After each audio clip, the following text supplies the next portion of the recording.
Nagsimula na nga ang pamamahagi ng ayuda sa NCR noong Miyerkules, August 11. Ito ay alinsunod sa pagpapatupad ng pinakamataas na uri ng quarantine measures sa NCR. Binigyan naman ng DILG ang bawat local government units o LGU ng 15 days upang ipamahagi sa kani-kanilang nasasakupan ang nasabing ayuda.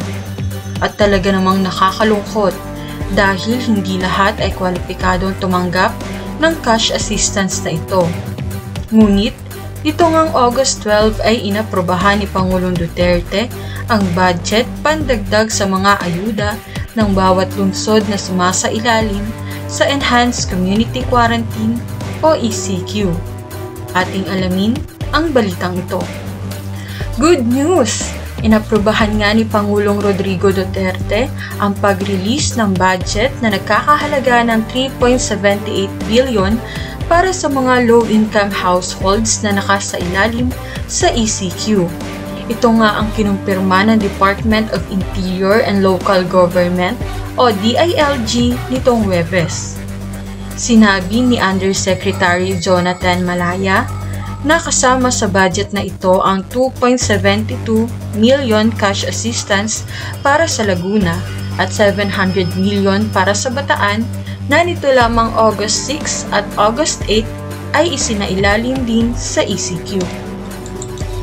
Samantala, makakatanggap din ng NCR ng karagdagang 368 million upang matiyak na ang lahat ng kwalipikadong benepisyaryo ay makakatanggap ng tulong pinansyal mula sa national government.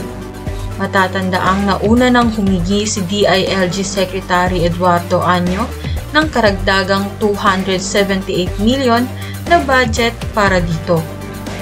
Ang Department of Budget and Management o DBM ay una ngang naglabas ng 10.8 billion para sa cash assistance ng mga apektadong mamamayan sa Metro Manila na inilagay nga sa ilalim ng ECQ mula August 6 hanggang August 20.